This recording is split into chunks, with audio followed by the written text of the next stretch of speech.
you may have noticed markets, not so great yesterday. Economy's not looking super awesome. It's incumbent on President Trump to lay this at the feet of Kamala Harris. If what the government is offering is the most idiotic candidate who's ever run for president, Kamala Harris, and she's the one who's supposed to fix these problems, she doesn't even understand them. She's also not a serious candidate unless you allow her to be a serious candidate. And she's certainly not a serious candidate at a serious time, which is what we are in, especially with this economic news. She's surrounded by the psychopaths and is going to do what the psychopaths want. And I think everyone knows that. All the serious people, whether they're in business, whether they're in Wall Street. She hasn't run a business in her entire life. The one time she was in charge of an economy, it was her presidential campaign in 2020. The thing went bust before Iowa. Think about what life was like under Donald Trump. Record home ownership. Homes are being bought left and right. And just a few short years later, now you ask any person in Gen Z, they think they will never own a house. Is the economy in trouble, or is this a blip on the radar? Ladies and gentlemen, your attention, please. Just a catching strays over here. You're in for a hell of a show. Keep the faith, hold the line, and own the libs. It's time for our main event. Welcome back to the Ruthless Variety Program. I'm Josh Holmes, along with Comfortably Smug, Michael Duncan, John Ashbrook, a full cast and crew, including Spaghetti's, who's back for this week. Yeah. Yeah, nice little, recharging for the old Spaghetti's. He needs it. A lot of lasagna and rigatoni, things like that. Yeah, he's nodding his head. He loves it. He's back in action. He got enough marinara where he's just like walking around this place with an extra spring in his step. Yeah. Which is necessary because we're dealing with a lot of stuff. A lot of stuff out there. Let me first ask you. Fellas, you watch the Olympics? Yes. No. You don't watch the Olympics? You only watch... No, I'm not going to watch it this year. Why? Because it had the most disgusting opening games. It was an insult to every person walking the face of the planet. Look, I'm not going to watch a single thing. Look, So I get it, Yeah. but like, what do you expect? You get an Olympics in Paris, and the opening ceremony is weird. Thought it's going to be like a muscle show? Like, what do you... No, I mean, like... This what these people do. No, I'm not going to watch it. I like, online on Twitter and stuff, people post pictures like of the Turkish dude with the gun. That was cool, but I'm not going to watch it. I'm not going to send the message that this is okay. So look, I can appreciate that, and I agree with you. The opening ceremonies were disgusting, but I love America so much. I do too, dude. And what they've done now, Peacock has done something pretty amazing. The red zone for Olympics? It's the red zone for Olympics. Yeah. It's called like gold medal tracker or something. Gold medal zone, I think. Gold medal zone. Well, not only that, it's not only that it replicated red zone that NFL fans have known and loved, but they actually hired the dudes who do the red zone to do it. I mean, it's a first-class production. Yeah, for those who don't watch football and don't know what red zone is, you're basically getting like multiple boxes, where the audio is coming out of one of the little mini boxes, like picture in picture. But you've got, swimming here, track and field here, volleyball here, and it's like gold medal. And then they zone in on the one you got to pay attention to just at the right time. It's electric, and it's good on the weekends. It like starts at like 6 in the morning, but then like straight through to like 3 p.m. You've got nothing but gold medals all weekend. Oh, Peacock. Peacock. Peacock. And the U.S. just cleaning up, man. That's what I'm saying. I mean, listen, we're like doubling up the world in medals. We've, hopefully got a lead now that we're extending on the golds alone. But I mean, this is American domination. So I actually did online the actual Olympics coverage. I did see someone posted on Twitter video from the ping pong. First off, I didn't know ping pong was an Olympic sport, but it was like the gold medal match between China and North Korea. Oh, yeah. You want to see some intense ping pong? And it's not just like those countries stress ping pong as a sport. Like, for those North Koreans, it's like your family's dragged out and shot if you don't win this match, bro. It's like an Indian spelling bee. So I was like, man, I'm kind of rooting for these North Korean dudes because they got a lot more on the line here. When the Chinese didn't give a shit. They just crushed them. Oh, no. Yeah. That was the last time you'll hear from those two. Oh, you want to play ping pong, huh? Yeah, it's like Top of the line, your you family's said. dead. Brutal sport. Hey, it's been awesome. I love every minute of it. Apparently the most watched Olympic Games in history, which I appreciate. But, I mean, watching America dominate in the summer has been fantastic. My family's totally into it. It's probably kind of a tradition for us. we like them. Summer, winter, we love them. We watch them all. And I feel like, anytime the showing from the United States is this good, it's a nice little demonstration to the world. Fellas still have it. Dude, we won the 100-meter. We haven't won it in 20 years. Yeah. And we won it in dramatic fashion. Fastest man in the world. 0.005 seconds was the difference between first and second. Every single guy in that field was in the photo finish. Yeah. It was such a great race. Yeah. And I agree with you. I mean, we're waiting for football to start. I cannot wait for football to start. And as a stopgap to watch America rough up on all the other countries, great way to spend August. Scotty Scheffler coming out of nowhere on Sunday to win the gold medal. Yes. And then they play the national anthem and he gets emotional on the podium. That's what I'm saying. That's America, baby. Oh, I love it. Took out the and Brits. A guy who served hard time. That's right. It's a real rebound story It's here. good. This year. We're all about rehabilitation. A green jacket, a gold medal, and a little hard time in Louisville. I love it. All right, so we're going to start this. Obviously, there's a lot going on today. You'll learn who Kamala Harris is picking as a vice presidential candidate, which will have some impact here going on. We'll talk a little bit about that. But you may have noticed markets, not so great yesterday. Economy's not looking super awesome. We have a resident insider and an understanding here. Every time we have an economic crisis, I'm always happy to have Smug on the program because he says things that, he don't make sense for the rest of us, and I can switch roles. Yeah. The real shame of it is it's actually been used a few times over the past few years. That is the shame. That is the shame. The shame is you have to dig Tell you into what, your... Biden-Harris hasn't been doing the best job. Where he's got to explain how markets work, and I'm like, you took your jobs! Yeah, no, it's very funny because Smug has to be serious. Yeah. Which typically isn't his. And the important thing is that a lot of this directly is a result of this administration. We'll get into all of that. Yeah, we'll get into all of that. But first, let's get a little reminder of where our current Democratic nominee is in clip 1. All that, ladies and gentlemen, and everyone else, that is called Bidenomics. That is called Bidenomics, and we are very proud of Bidenomics. Okay. We're all so proud. It's a perfect clip. What I love about that clip isn't just the Bidenomics thing, which was universally panned. Yes. Like the administration walked away from the name itself, within a week. Yeah, do you remember all the House and Senate candidates were like, no, I don't think so. Let's not do that. But then also just sort of the awkward laugh. What's the funny part? She's laughing when she talks about it. Yeah. She just has this awkward laugh. She's the worst. The worst. The worst. But you also flagged a nice little satirical tweet. So I got to give credit to Guy Benson here because I thought this was the funniest thing. He did a satire tweet about Bidenomics and Kamala. Can we put up graphic 1? Guy writes, in an email to the New York Times, a Harris campaign aide said the vice president has never heard of Bidenomics and will not be commenting further on the matter. When pressed, the aide referred the Times to a video of celebrity supporters singing "Imagine" direct to camera.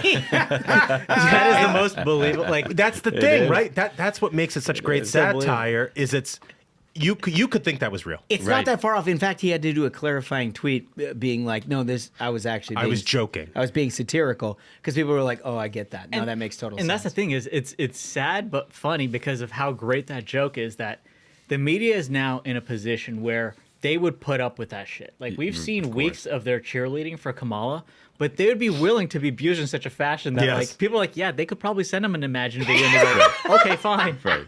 It's pathetic. Right. In a meeting in the early summer, Kamala urged Biden to not let the stock market crash. Yeah. That's the kind of stories you could expect to see. She's disappointed. And also, expressed her concern and disappointment. Heads up to all Republican campaigns coast to coast. Feel free to use that Kamala clip in your ads because that's going to be devastating this fall. Yep, there's no question about it. We're not looking good, and we'll get into all of that and a lot more. Are the markets that are flashing warning signs a larger problem with the economy, and what does that mean for our election? There's a lot of atmospherics out there in this 3-week, now working on 4-week honeymoon for Kamala Harris. There's a little wrinkle in there that we'll talk about. Pod Bros, boys, our analog on the Democratic side are having a tough week. Yeah. So if you don't follow the Pod Save America crew, it's okay if you don't. I understand. but there's some news you ought to be aware of. And also some distinctions I'm happy to highlight. Yeah. I always love when things are going bad for them because they were so mad when we launched. Oh, they're so mad. They're so bad. But now we got some stuff going on that. And then we've got some animal news. We'll talk about RFK Jr. and the bear thing, which I'm not sure I totally understand, but we'll get to that. We're going to get to all of it and a lot more right after this. Americans love using their credit cards, the most secure and hassle-free way to pay. But DC politicians want to change that with the Durbin-Marshall credit card bill. This bill lets corporate megastores pick how your credit card is processed, allowing them to use untested payment networks that jeopardize your data security and rewards. Corporate megastores will make more money, and you pay the price. Tell Congress to guard your card, because Americans lose when politicians choose. Learn more at guardyourcard.com. Okay, so... I mean, last year just sort of under a rock. You may have noticed that the economy, well, didn't start the week off on the right note. And so this is a lot of factors out there as to why all of this is happening. But it's happening as a result of the Biden-Harris administration, the way the Democrats have governed this country over the last couple of years. And it draws a political contrast, obviously. In the near term, there's a human cost contrast in that there are literally 401ks evaporating right now. But let's talk about all of that. Listen, Smug, this is an area of expertise. For those of you who are new to us, we all come from kind of different places within the political matrix and the social matrix. This guy was a finance guy. Yeah. And he was long enough a finance guy. He kind of knows what he's talking about. And he tries to tell us what's happening, and so this is like one of those times. This is the time where Smug explains to us what his buddies, the fat cats of Wall Street, have done to us. Yes, and he makes excuses for them. Right. So I think this is a very important distinction, one that you're probably not going to get on a lot of other programs. You're not going to get this very much on the news, but it's very important right now to separate in folks' minds the difference between what stocks are currently doing and what the economy is currently doing. Because the important thing that everyone should be focused on right now is that the economy has been getting worse for some time now, and it's now that the stock market is reacting to this. Interesting. So you saw in the fourth quarter of last year, a number of companies started missing their quarterly numbers, right?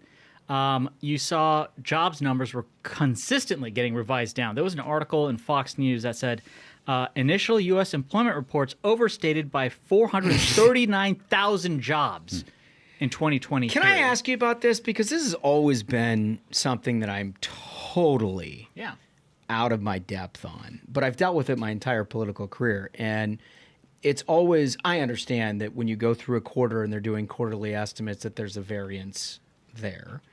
But there's always a reporting as though the variance doesn't exist when they release the jobs, right? It's always like, a U.S. economy adds 250,000 jobs far above expectations. And then like 4 months later, people are like, well, they revised it down 150,000 jobs. And it's like, no, that was actual expectations. Never mind the fact that you get the publicity hit at the time. But like we don't, as a society, look at that and be like, well, maybe we should just wait until we actually have the numbers. So here's the interesting thing is, right?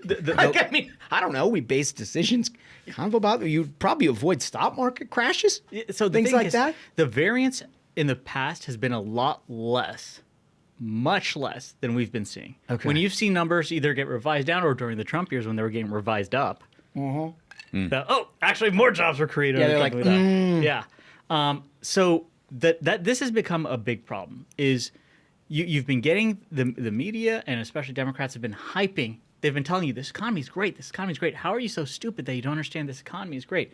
Starting in the fourth quarter last year when you see these companies start revising their quarterly numbers down because consumers are not as confident as the media would want you to think. That means they're buying less. Things are more expensive. They can't afford to buy more, right?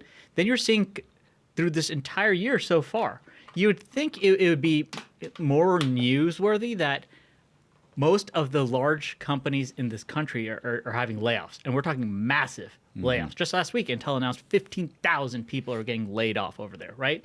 And so much of this stock market run up that we've had over the past year has been in these tech stocks, right? You know, you've got your Microsoft, Nvidia, the Magnificent Seven, they're called, right? So you've seen every one of those companies having layoffs this year, right? And then at the same time, you're seeing Democrats telling you this economy is great. Don't be worried. They're hoping that they can just like sneak in Kamala right at the wire. Well, this is happening at the most inopportune time possible. You've got a number of factors that affect the market right now. You have, you know, massive hedge funds, which we're doing these kind of trades where on margin they'll buy a riskier asset that they think is going to go up a lot, but then they also pad their portfolio with shares of like, you know, your Intels, your Microsofts, your Nvidias. To offset the risk. To offset the risk. And then what happens is that like risky bet that they made doesn't pay off. They have to pay the margin, which is the money that you borrow to buy more stocks to enhance your gains. They have to pay the margin, but the margin's greater than that trade. So then they have to start selling off their Intels, their Microsofts, and that drives those stocks down. That's been happening a lot from what I've been hearing today. But the main thing that people need to be concerned about is this economy has been slowing down for a while now. And Goldman just issued a note where they said that they now see the risk of a recession in the coming months at 25%. So, Smug, I'm curious your thoughts on this. Do you feel, because I feel this way, that like this is the first time in a couple of years that the markets are starting to act rationally? That's the crazy part, right? Because it felt like everything from COVID on out. We've seen the warning signs here, and we've talked about it on the show. I feel like credit, for 18 months or 2 years going on now about all of these issues. And I feel like the run-up with inflation sort of like put a Band-Aid over the bullet hole of our economy for so long that the markets didn't react how they would typically react. That is the most accurate assessment of the situation. That's dead on what has been happening is you've had irrational exuberance in the markets going on right now. You know, you have these terrific AI breakthroughs, which are going to make a significant impact globally on economies, work, everything going forward. And so companies who are involved in that have rightfully been, you know, making gains in the market. But at the same time, it's been pulling the entire market up. You know, so much of the NASDAQ and S&P are weighted by these companies. It has an effect of pulling everything up, kind of like a rising tide lifts all boats kind of a situation. But people have been able to enjoy seeing, you know, hey, my retirement accounts are going up. Seems like everything must be going fine, right? And that's the danger in trying to couple those two things together because your retirement account for a long time has been doing great, but below the waves, when you look at what's been happening, it's not a pretty picture. Just last month, unemployment is going up. Yeah, let's put up graphic number 2, if you wouldn't mind, Spaghettis, just while Smug is talking about this. I mean, this should give you a good sense. $114,000 or 1,000 jobs gained versus 175,000 expected. Unemployment up to 4.3. I mean, look, anytime you're in a presidential election year and your administration trying to run for re-election, anytime unemployment is going up, that's not great, right? Because there's an awful lot that they can do, sort of manipulate all that. Underemployment, things like that don't always show up in your just top-line unemployment number, kind of get baked into the cake, and we're forced to make sort of subterranean economic arguments about how things are going. But it seems like it's all kind of spilled out into the open on Monday. That's the thing. The secret is out, and you saw this initially happen in the Nikkei, the Japanese stock market. So much of the world is dependent on how America is doing because so many countries offset their own internal risk by buying U.S. assets, whether they're buying treasury bonds or holding stakes in the United States in many asset classes because they know, well, America's going to be fine, right?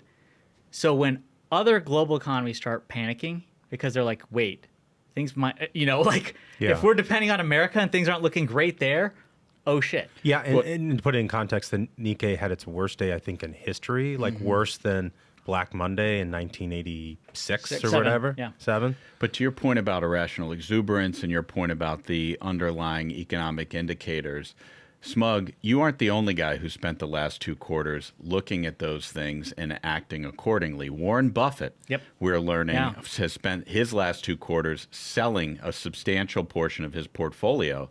And he must be seeing the same things that you've seen. So that's the thing is Warren Buffett was the largest single shareholder of Apple stock, right? And over the past quarter or two, he has sold, I want to say over $250 billion worth of shares of Apple, right? And he initially said, it was over 2 quarters. His first massive sale, he said, was, well, this is for tax reasons, doing a little portfolio rebalancing. Then he sold off another massive amount of shares of Apple. He's still the largest. That'll tell you that he can sell that much and still be the largest shareholder in Apple. But the thing is, he's going to cash.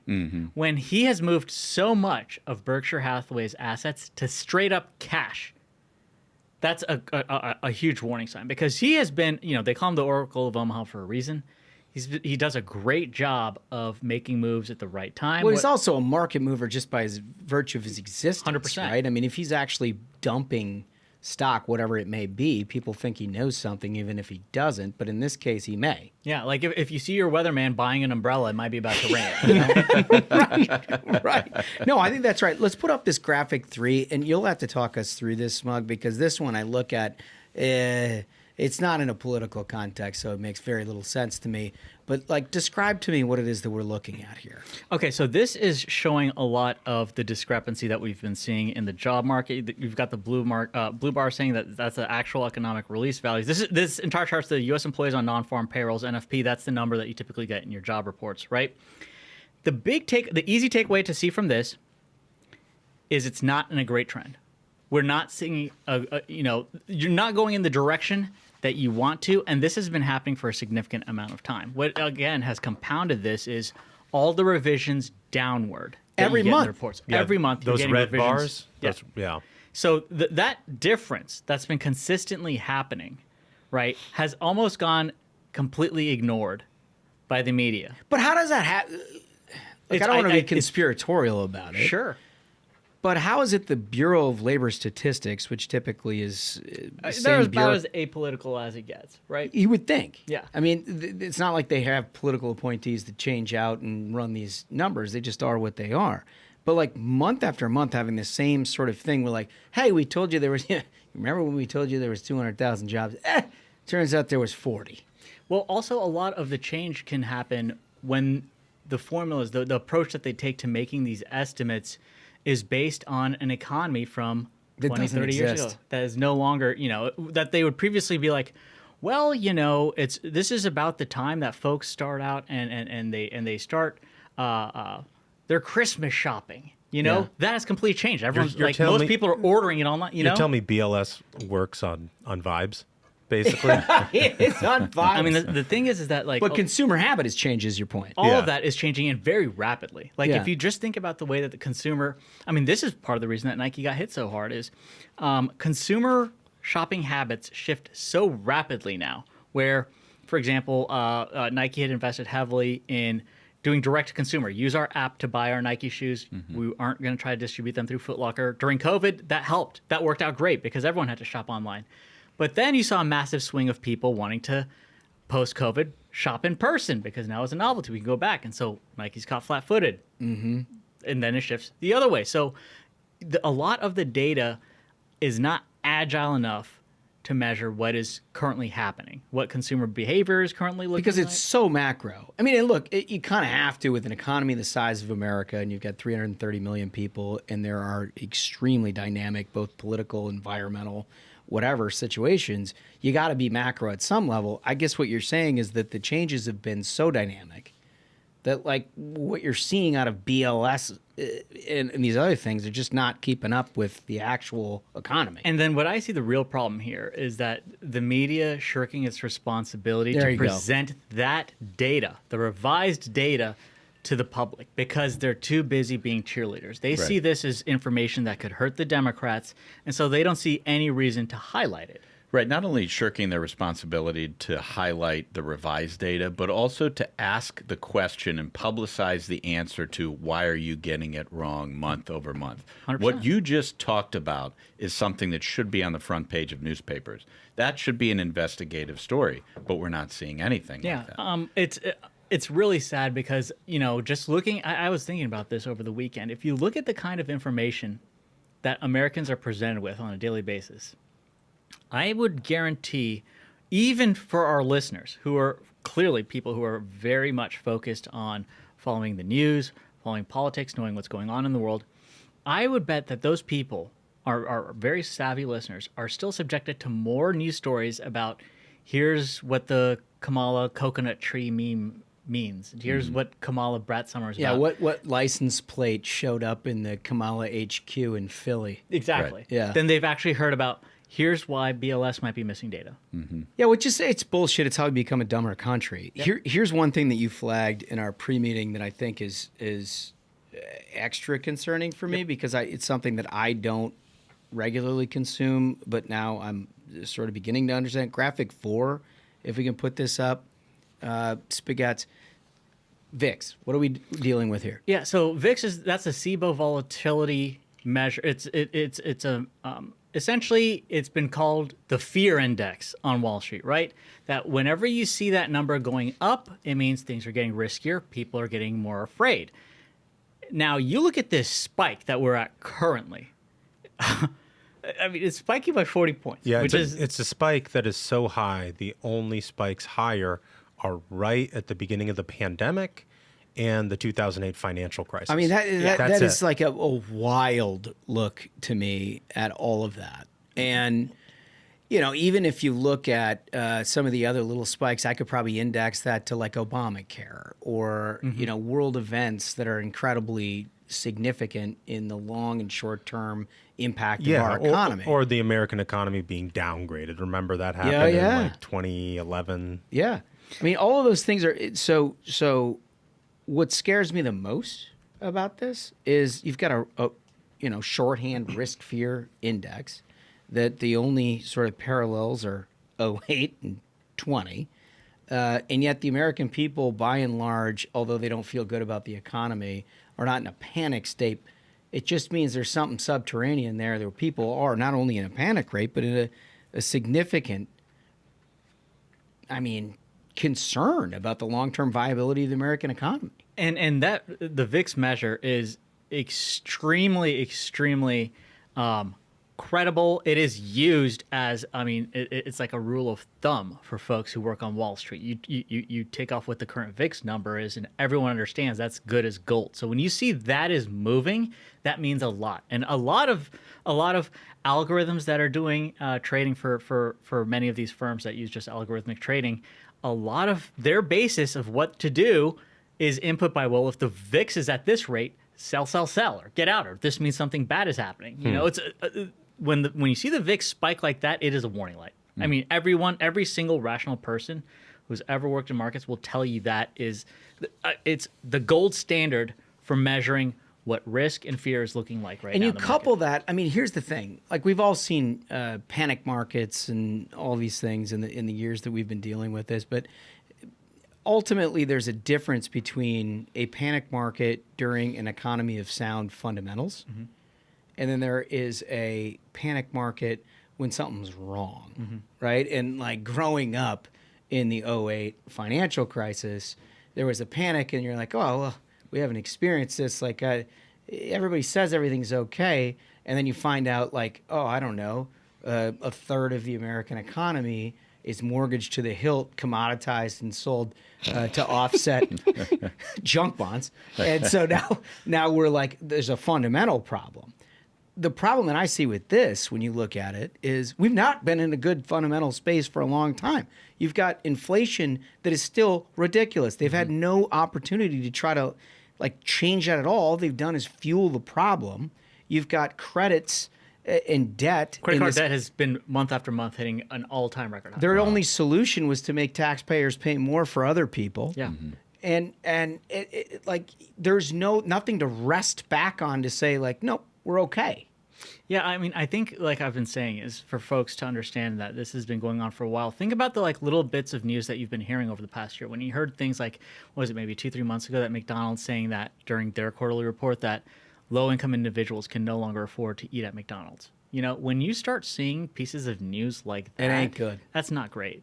And to your point, Josh, where everybody's like, okay, well, what do we rest back on? What the government is offering is the most idiotic candidate who's ever run for president, Kamala Harris, and she's the one who's supposed to fix these problems. Yeah. She doesn't even understand them. So I don't think it's a significant reason we're seeing this, but I think there is some kind of a sentiment correlation.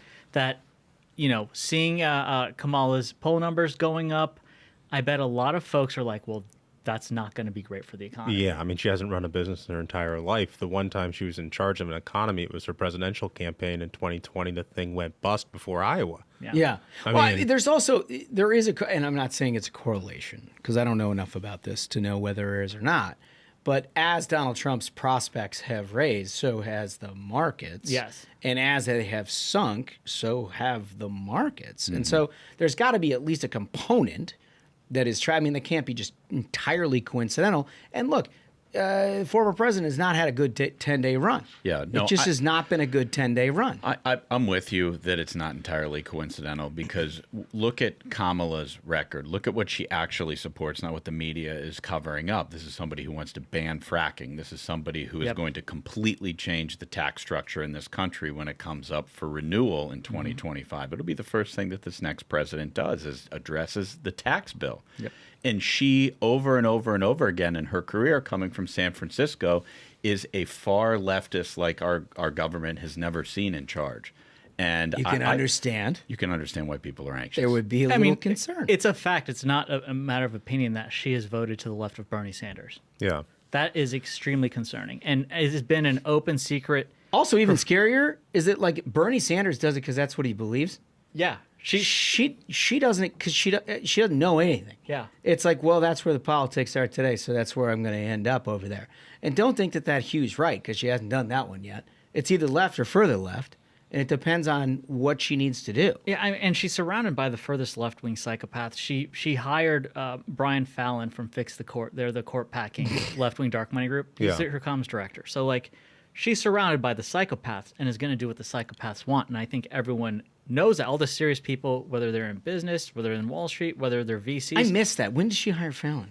This was about 6-7 months ago. And I was like, I saw that and I was like, good God. Oh, so no wonder they came out for the court thing. Yep. And she comes out in support of court packing. But it's incumbent on President Trump to lay this at the feet of Kamala Harris. Yes. This economy, and needs to be out there on the stump explaining it to people.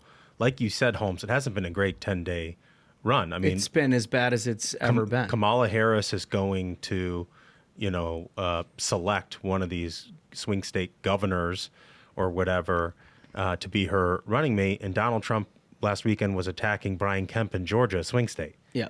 And it's like, let's get on the same program here. We have an election to win. Kamala Harris wants to ban fracking. She wants to decriminalize border crossing. She wants to pack the court. She wants to make D.C. a state. She wants to ban red meat consumption. Get rid of private health insurance? Get rid of private health insurance. Like, we need to be talking about all of those things. And that, on top of it, this terrible economy. Yeah. Yeah, no. I mean, look, you're exactly right. And I do think, look, we're in a transition phase. My hope is that we find steady ground here. But dude, I'm worried we're not in a transition phase because, okay, so she's gonna, select her VP pick, right?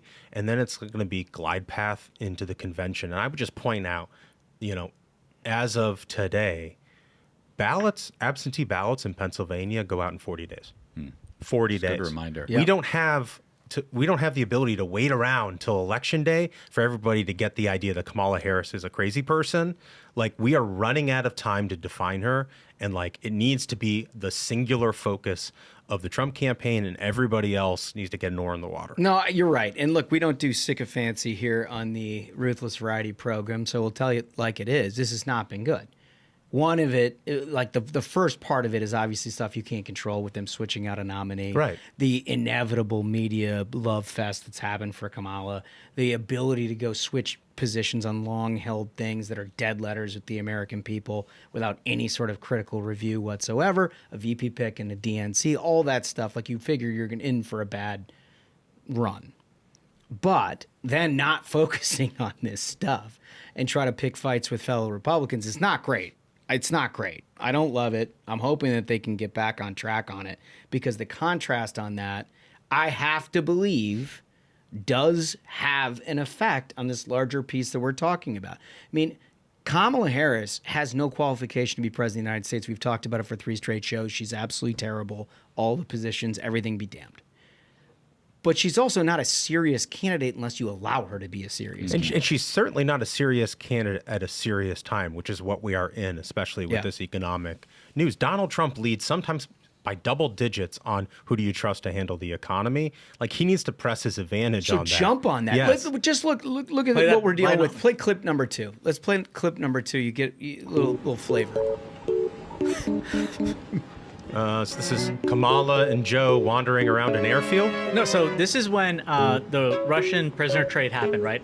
That plane is the one that brought U.S. prisoners in Russia back to the U.S. And he's just walking up onto it? Yeah, the prisoners have already left. No one's on that plane. He just decided to walk up into it. Maybe he thought it was Air Force One. And like you saw like Secret Service people and Kamala like looking at each other. He just like wandered off, decided to get on the plane. The clip goes on. He like looks out and he's like, I'm not supposed to be in here. Yeah. And then he walks back down and they have to like hold him and walk him like, no, you have to go this way. This way, Grandpa. Yeah, that's who's in charge of the American economy.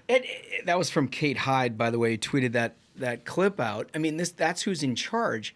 But at the same time, they're not actually taking the water for shit like that. Like that, that we would have been all over that for the next 5 days if he's the candidate. He's not the candidate. What you notice about the way that the media is reacting to high-profile events is that they go to her first.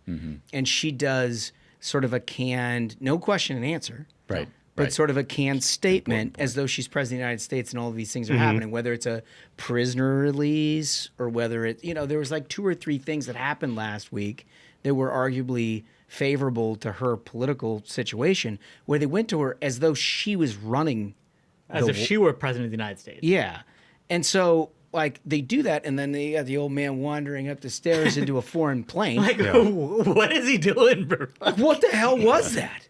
Right? That's a plane from Russia, and he's just like getting on. Like, except for the fact, if you look at the clip, like she's standing at the stairs, like that's the other thing, smiling and clapping. Like she has no idea what to. This I see that video, and it was just like, it's as bad as everyone thinks. They really don't know what they're doing. They're beyond the level of cluelessness, where it's like, it's past idiots leading idiots. The idiots aren't even doing anything when the idiots are walking around. Like it is that horrible situation. And I think going back to the markets, if you're thinking those are the kind of people who are going to have their hands at the wheel when shit hits the fan. Yeah. At the same time, you've got our nominee attacking a guy who has won Georgia, a state that if Republicans have any prayer to get to 270, have to have.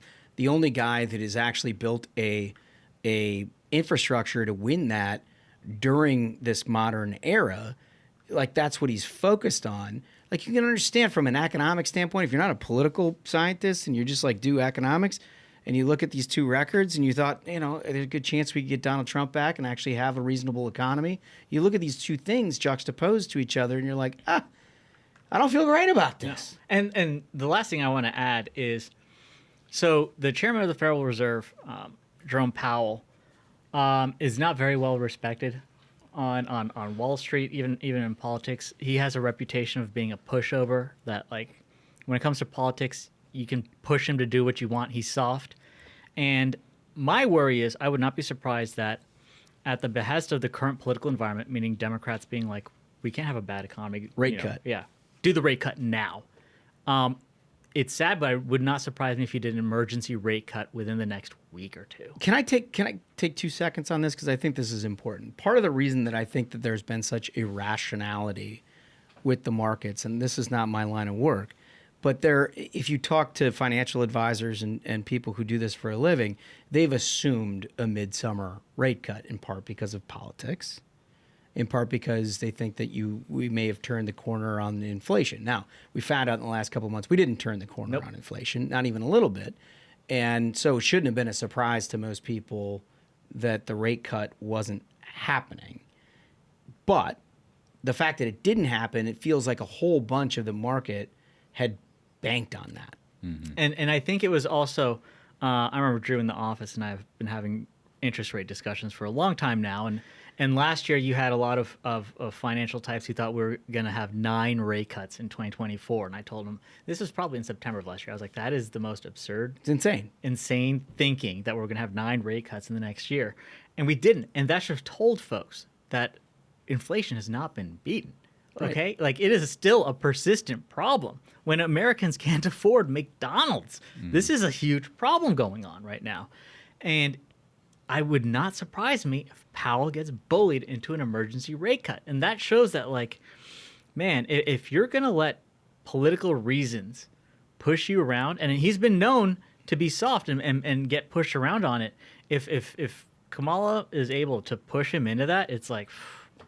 Man. Well, I mean, the fear you have, listen, as a voter and as a consumer, the fear you have of somebody like that, if they do make a political decision, is they do it too quickly. They do it without a economic basis of decision making, and you end up with a weaker economy as a result. And like Ashbrook said earlier, the first thing that we're going to be doing is restructuring our fucking economy in 2025, right? You can go back to the way that Donald Trump and Republicans built it in 2017, which is a record market, record gains, incredible wage increases for the American people, or you can deal with what we've been dealing with under this administration ever since, which is horrible. And it could not be more of a contrast in what Trump and every Republican should focus on right now when Americans are now focused on the economy.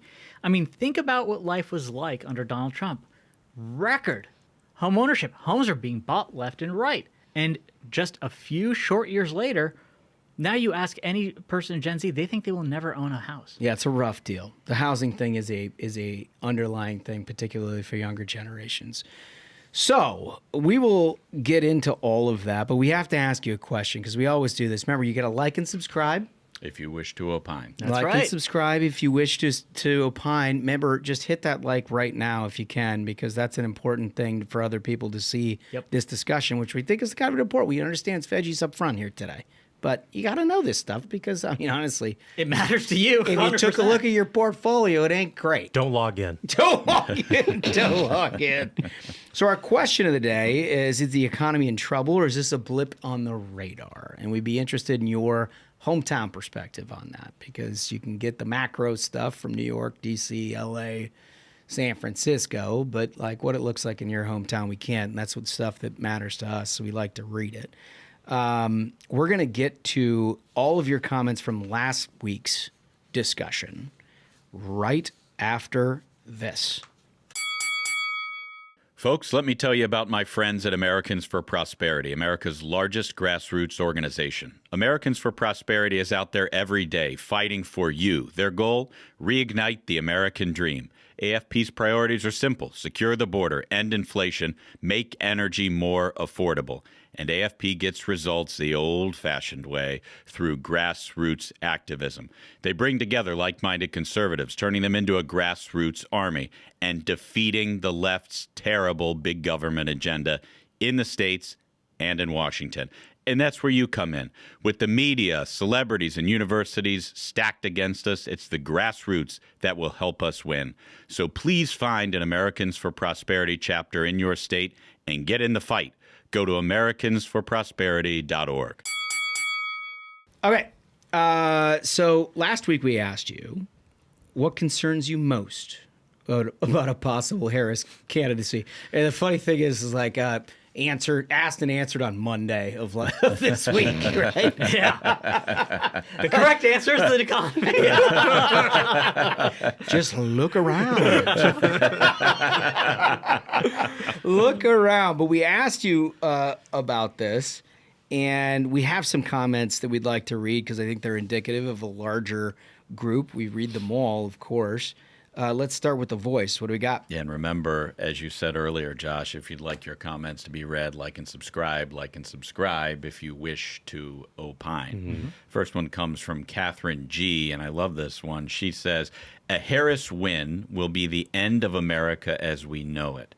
Harris is the same empty vessel that Biden was, only more dangerous because she can actually read the teleprompter that's been loaded with the message her Marxist handlers want to implement. That is accurate. Yeah. It's so good. Catherine G. It's so good. What a solid take.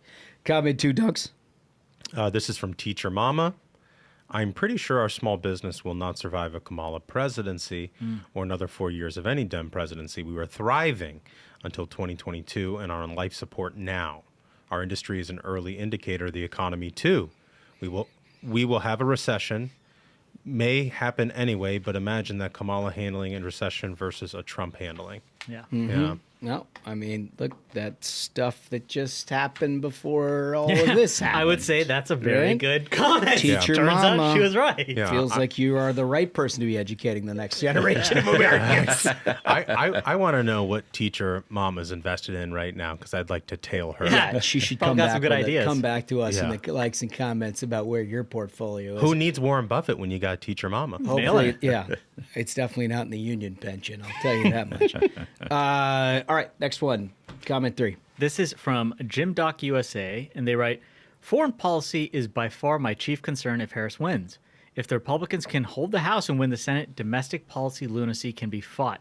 But how various world crises are handled largely depends on the competency of the executive." That is a great point. It's a great point. Because they act without Congress in those aspects. Especially on the heels of the last 10 days when she hasn't even been asked a single difficult question. She hasn't been put in a position where she has to respond without a script, without a teleprompter, extemporaneously. And we all know why. The media knows that she is a disaster when left up to her own devices, and that's why they're doing everything they can to manipulate her image as something that's acceptable to I mean, the the last thing I heard about her on foreign policy was this is after Hezbollah shoots a rocket into a playground and kills children and women.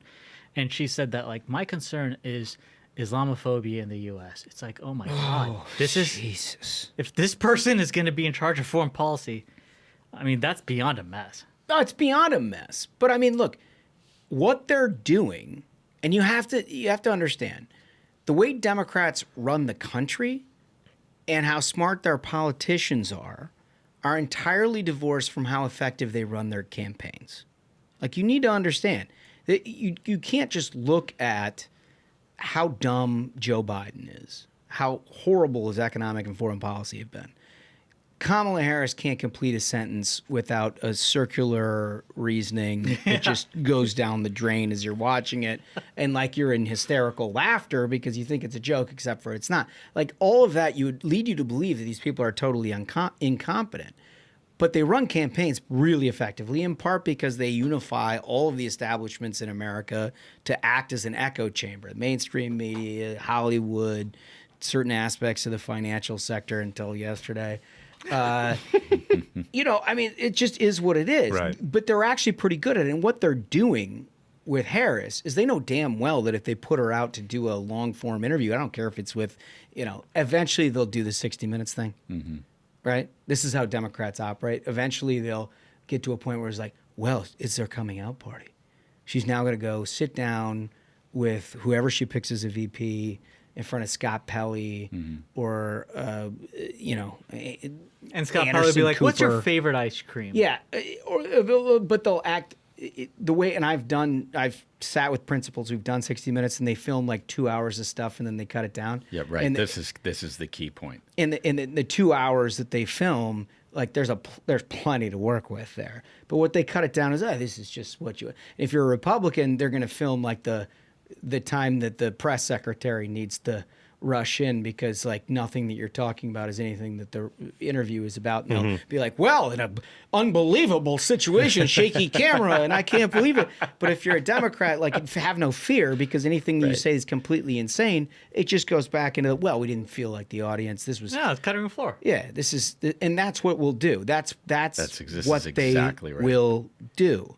So they will avoid any sort of confrontational interview until they feel like she is ready enough to do that coming out party in a place where it's like, you don't have a real problem. And then they'll try to get a month beyond that, try to get beyond Labor Day before they have to go do something else. Now, she's not going to be able to get away with this forever.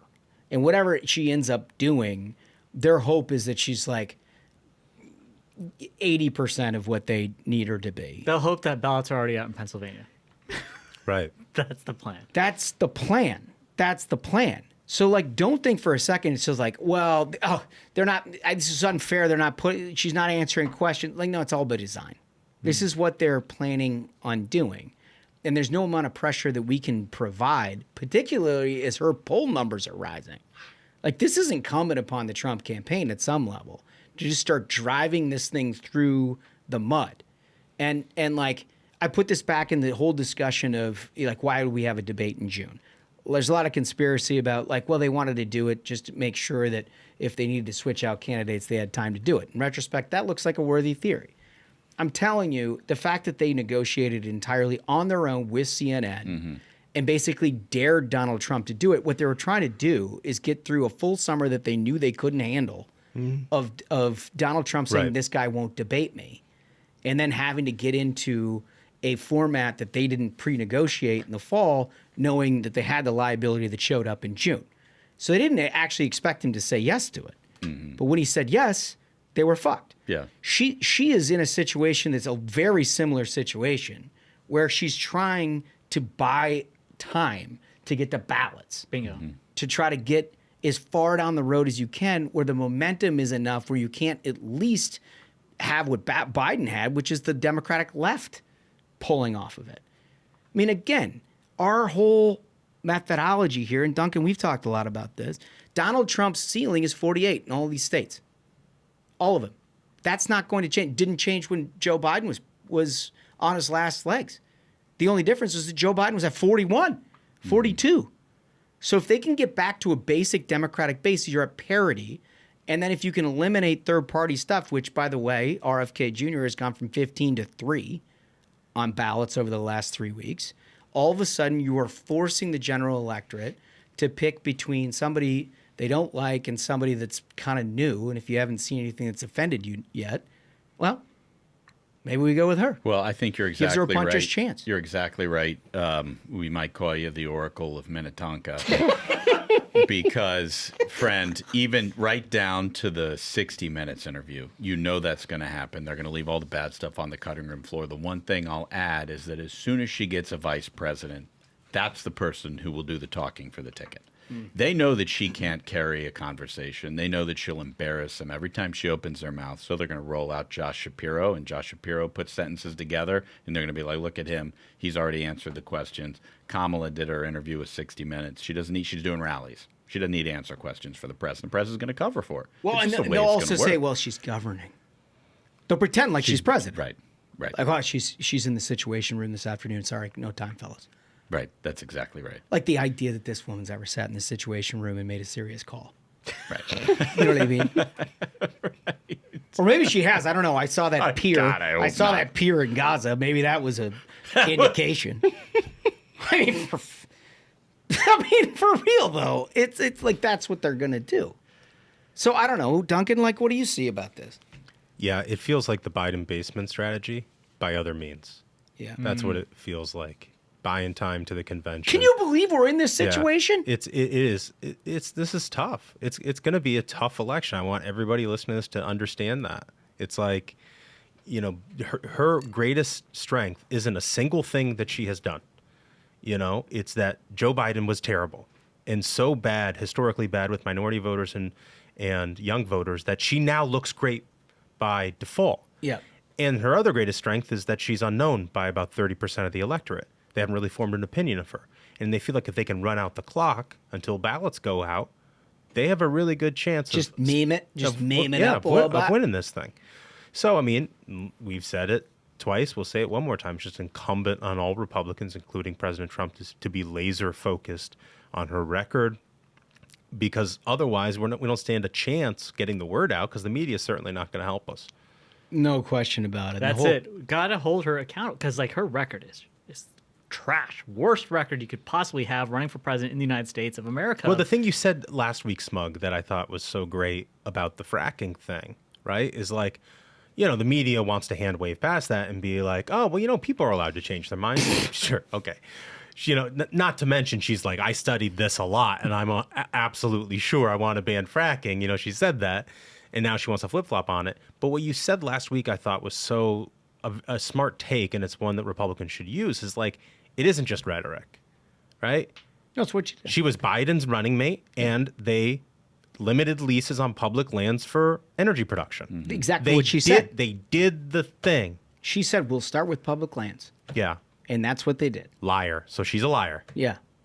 Well, and the media has all the responsibility of Doug Imhoff with an ad. My God. For crying, the last thing we need to hear about is Doug Imhoff and who he likes and who his ex-wife was and who we're worried about his current wife. She's ruining our country. Here's my one comment on Doug Imhoff. If for whatever reason Kamala Harris becomes president of the United States, I just want him to keep the title second gentleman because I think it's the funniest title ever. It's the best title. It's like the name of like, I don't know, like an umpire in cricket or something. or like the guy who hands you the saber in fencing. The second gentleman, and he probably wears a tuxedo. I just think it's such a funny name. It is a great name. But I mean, I think Wolf puts up the best argument. I mean, look, I kind of agree with you. And they're like, what do we care about Doug Imhoff here? But like the nanny thing was a little bit of a curveball. But I think the most important part, the only reason you should care about it is because this is the guy, the lead spokesperson for the entire administration on what it constitutes toxic masculinity. Mm-hmm. Oh, man. He's like, oh boy, we really need to rein in toxic. First of all, I don't even know what the fuck that is in today's age. But he's the good guy. I'd like a little bit more toxic masculinity in my own household, to be honest with you. But this guy's preaching to everybody about how that, this is a real problem. And he's wailing on the nanny? Right. I mean, I don't know. Look, I don't know what the definition is. Feels like that might be it. That feels toxic. It feels a little toxic. Feels like if that's not it, I don't know what it is. Yeah. Anyway, we got more fun. You got to hear this. So when we started Ruthless, there was a natural comparison that many in the media sort of shorthanded, which we didn't consider it all. We do what we do, regardless of what anybody. But off the left-hand side, there's been this group of Obama bros forever that have done a podcast. And they started a media company, Crooked Media. They immediately signed HBO deals, and they were backed by George Soros. And like they had a whole bunch. We don't have a benefactor. Yeah. That's the thing is like, where's our sugar daddy? If you're a left winger and you start a podcast, it's like today's episode presented by Coca-Cola and George Soros. Coca-Cola and George Soros. But Pod Save America is the name of this outfit, and they've got a bunch of different stuff going on. Well, it turns out there's trouble in paradise here. Progressive staffers rebel at Soros-funded media company launched by ex-Obama aides. This is a New York Post article. It said a media company founded by aides to former President Barack Obama and partly funded by George Soros that produces the influential Pod Save America podcast have been beset by internal turmoil between its progressive staffers and their moderate bosses. That's funny, by the way. Yeah. Moderate. Those moderate Obama folks. Right. Just center of the road people. No question about it. Tension at Los Angeles-based Crooked Media has been fueled by staff disagreements about the war in Gaza. Hell yeah. Anger over a co-founder dating an employee who was promoted. Hilarious. Again, the toxic masculinity. Huh? It's all over the place. Grueling 12-hour workdays. My God. 12 hours. Holy cat. Grueling. Well, it takes a lot of time. If 4 white guys taking credit for the first black president, it takes 12 hours. It takes 12 hours. It's a full-time job, no question about it. And resentment over pay disparity and the celebrity status of the hosts, according to Bloomberg News. More than a dozen current and former employees of the company told the outlet there's a divide among the progressive staffers whose views are left to the mainstream Democratic Party and the co-founders and podcast hosts who veer towards the middle. Again, we're talking about the middle of what? Yeah. The middle of communism? I don't know. Yeah. I mean, this is like, I'm not recommending you try this. We've tried it, and so we can tell you. If you listen to like a part of their stuff, there's nothing middle about any of it. I mean, we're communists. We're not Marxists. Yeah, but it's just never left wing enough for this like next generation of radical left wing activists. Like, think about what happened at the New York Times when they tried to publish an op-ed by Senator Tom Cotton, and there was a revolt in the Slack channel. Like, that's what this is, right? Like, there's more in here about how they, the staffers were changing their emoji to a watermelon in Slack as their like silent protest and for Gaza or whatever. I don't It's just passive aggressive weirdos, dude. It's so weird. Changing your emoji in your... What a stand. So should be heavy eggplant. Can I say my favorite part of this story? After the George Soros check came in, one of the lead guys, John Favreau, bought a $10 million house, and it was featured on like... I can't remember. They do like cribs, something like that. Like, and the staffers were like, "What the hell?" And then they had layoffs. I'm in favor.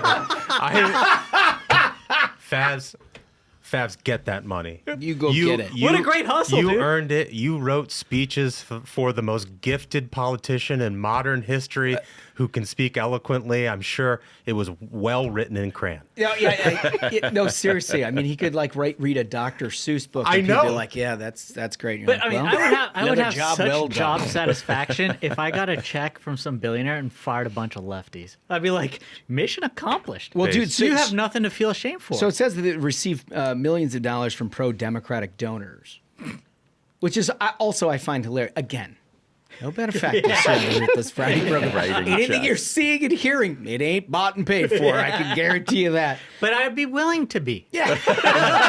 Jeff, yes, if you're listening. Yes, please. Look what they're getting. I seen what you've done for others, Jeff. Yes, and I want that for me. It's our favorite stuff. It's our favorite stuff. If you know how much work has gone into what it is that we do, you'd have a far more, shall we say, sympathetic view of how we've come to the conclusions that we've come to. They even gave George Soros a board seat. Did they really? Yeah. Wow. George Soros. I mean, come on. That is so wild. Can you imagine? First of all, can you imagine having that dude on your board? I'd be terrified. Oh, I'd be scared shitless, first of all. This is a guy who like made his fortune tearing down companies. Yeah, countries. He broke the Bank of England. And he's essentially just trying to do like a human experiment on the globe with his left-wing bullshit, but like... I mean, when the wire hit, it'd feel great, though. That's for sure. Well, that's how you get the house. So, according to Bloomberg News, a faction of workers demanded a more forceful pro-Palestinian stance from the company, including open discussions about the death toll in Gaza, as well as support for the pro-Palestinian demonstrations on college campuses. Staffers tried to get management to change their tune on the Israel-Gaza war by posting links to news stories about the conflict in the internal Slack. It's always what you say, Smug. It's the internal Slack, bro. They run it. Always what you say. The internal Slack is the death of every left-wing organization in this country. These guys take themselves way too seriously. An internal Slack. Our internal Slack, by the way, it's not this. No. I can assure you It's not typically this. like, is Zachbrook actually showing up to work today? Aw. No, he's in Florida, bro. He's golfing. You should see what I have professionally and seriously refrained from putting in Slack this week, because I had a bunch of stories I wanted to go in here, none of which you'd been comfortable with. Well, the thing is that, like, our Slack, if we're being completely honest, is like, if it were to ever leak, we'd come off as the most boring people in the game, right? And for them to have a Slack that they are like a multi-million-dollar organization funded by George Soros. Just hot fire. And they're all in there with their, like, it's time to attack Israel today. Right? How does that happen? We need to arm the rebellion. Yeah, leak the Slack. If you're one of the lefties listening, leak the Slack. So Lovett was known. This is one of the three dudes. Lovett. Is there four? Yeah. Well, originally 3, and then They added Pfeiffer. I think so. Yeah. Pfeiffer. Yeah, Pfeiffer. So Evan Lovett. Bayh's press secretary. And they're contemporaries. Like I at least was when I was doing this in government. Like knew of them. I don't know if I've ever met any of them, but they know who we are. They've said stuff. Yeah, they try to attack us, and we always hit them back, and they shut up. They It's said like, they said stuff. I mean, I guess when you're getting a check from Soros, you can't be like, oh, Guys, stop talking shit. I want to get an invite to Fav's house. It sounds like it's really it nice. actually sounds super fat, and we can definitely help with the labor relations. Yeah. we will break that union's back, bro. Yeah, we will.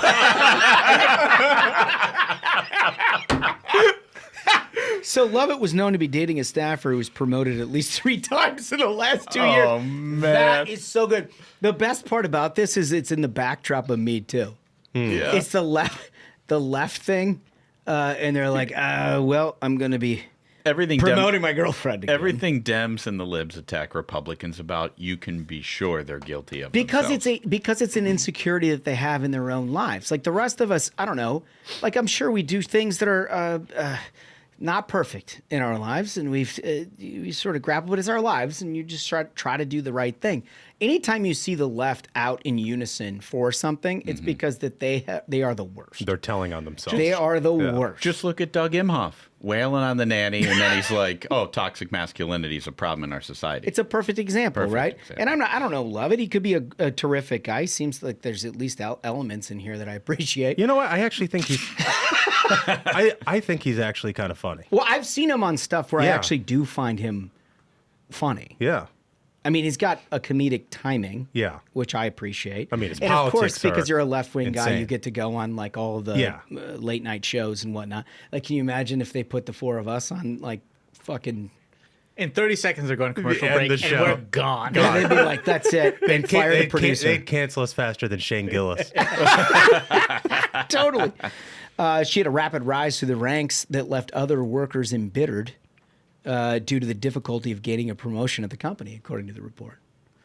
So all of that was in the run-up to a story that happened yesterday in Variety. There's more? Yeah. Oh, my God. The workers left. Oh, yeah, this is the workers' story. The workers left. Dozens of union workers at Crooked Media, the progressive media company that produces the popular podcast Pod Save America, are participating in a one-day walkout on August 5, intended to spur the company to reach a contract. Yes. Oh, so for people familiar with DC and stuff, and for people who don't, this is really funny. But every time there's one of these union protests around DC, they always bring this giant inflatable rat. Yeah.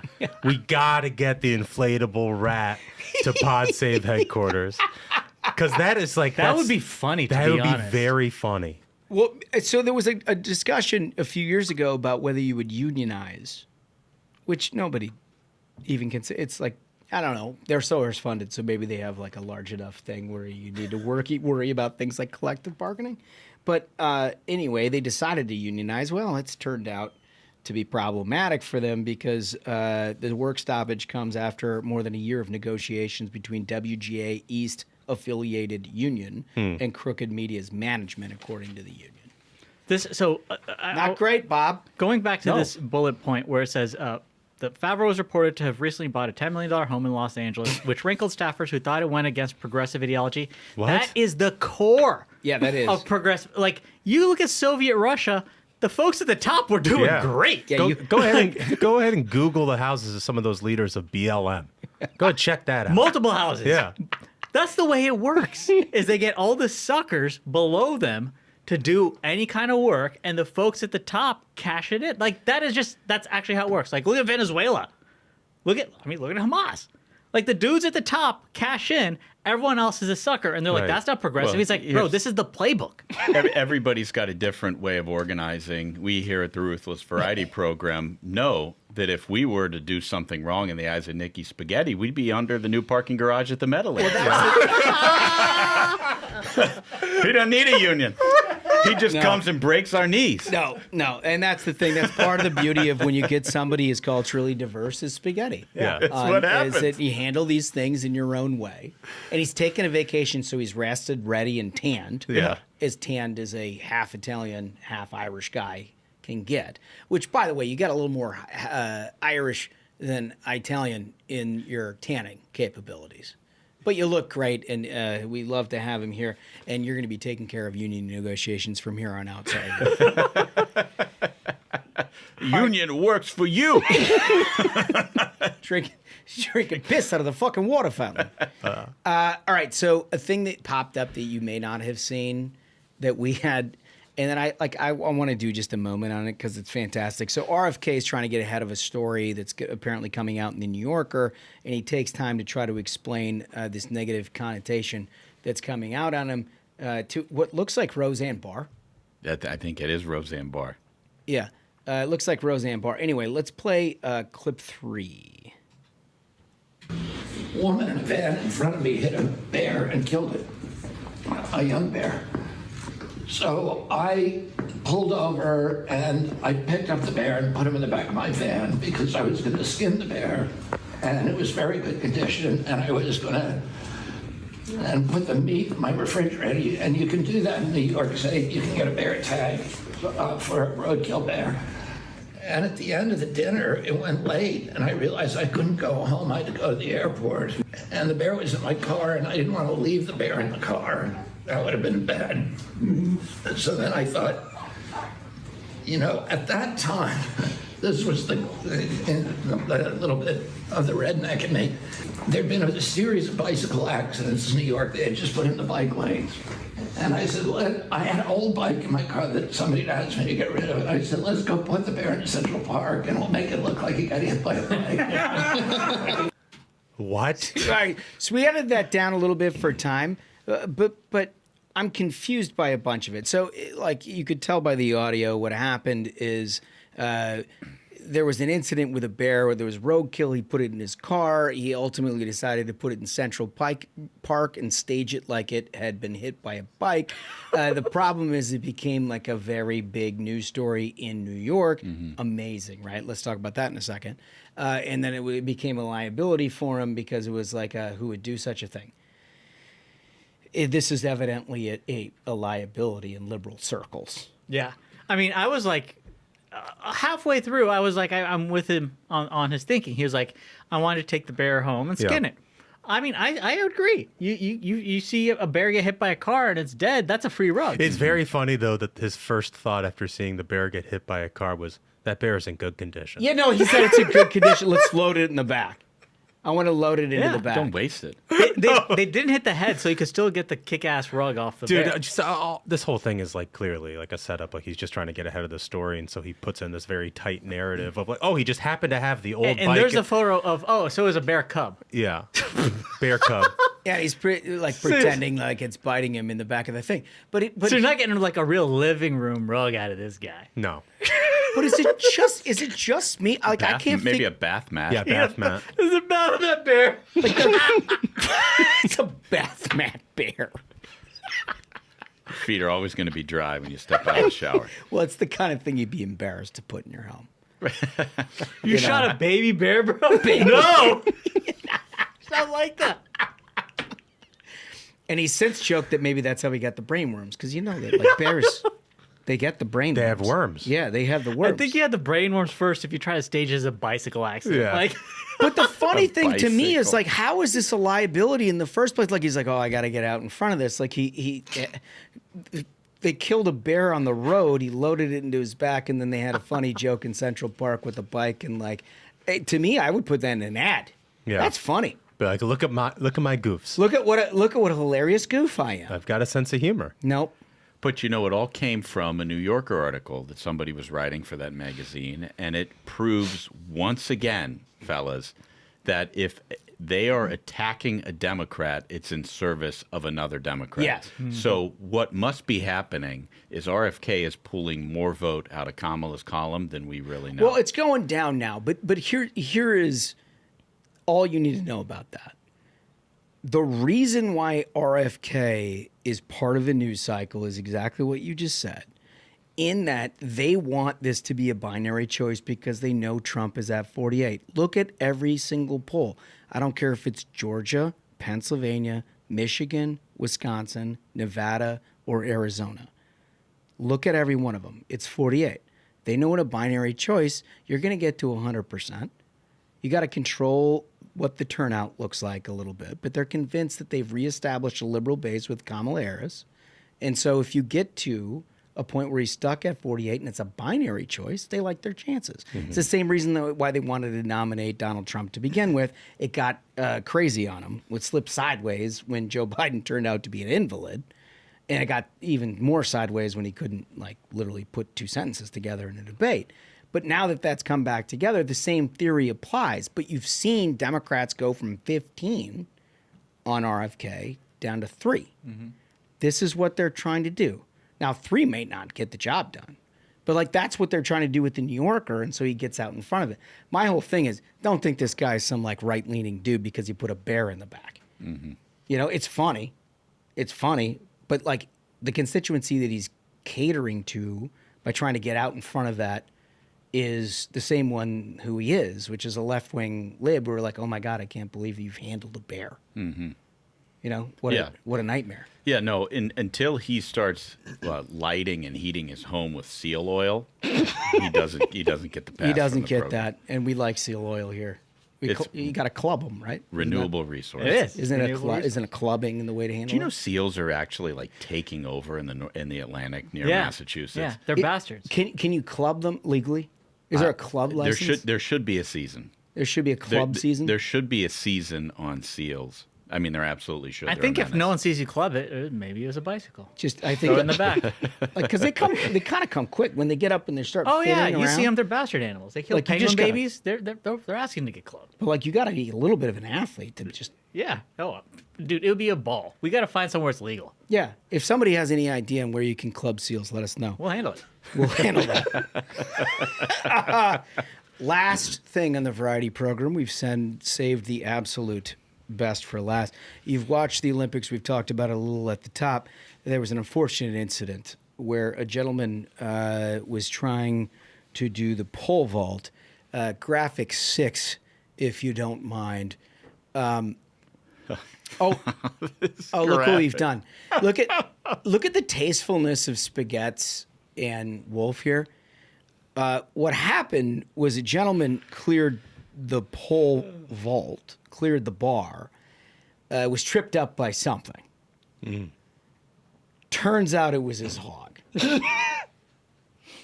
There's a gentleman who, and if you haven't seen the video, we can't put it on here because we get taken down by YouTube. The Olympics are very serious about that. Yeah, they've been doing it left and right. So we try to we've got like a still here, but the man cleared the entire thing except for one crucial appendage, which tipped the balance on the entire thing in the bar. Well, I don't know what people were expecting. This is why I don't watch the Olympics. You knew it was gonna start with some blue junk, and what'd you get? Blue junk. That's all. If you're interested in that thing, you watch the Olympics, and you get what you paid for. Did we really pixelate out? I mean, I guess we really are a family-friendly operation. Was it pretty graphic? Oh, Wolf is saying it was extremely graphic. It was extremely graphic. Well, he may not have won gold, but he was certainly blessed in the genetic Olympics. That's exactly right, dude. That's exactly right. He lost the event, but he won the game of life. Yeah. For crying out loud, this guy is a hero. Well, I think that's an additional question to today's YouTube comments. If you're going to lose the Olympics, how would you like to lose them? Because I can't improve upon that, John. Oh, no, I'm so embarrassed. Oh, so sorry. So sorry. That was broadcast in 126 countries.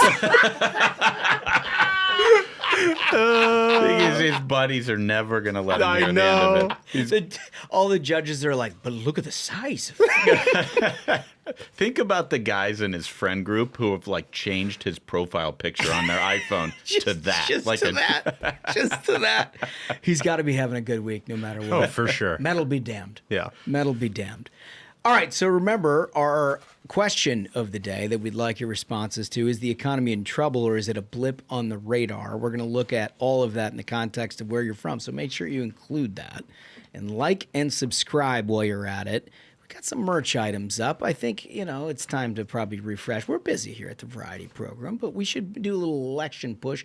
Maybe you can look at some of that in a post-Labor Day. And I've heard from a lot of people they want the Titleist hats back or the rope hats. This hat that I'm wearing. And that's the Titleist, Yeah. This hat that I'm wearing. So we got to get the team on that. I heard it when I was in Sarasota. People they're mad they can't get it. They're clamoring for it. The people call out. Okay. Well, we have to get on that. But with all that, fellas, I think we did it.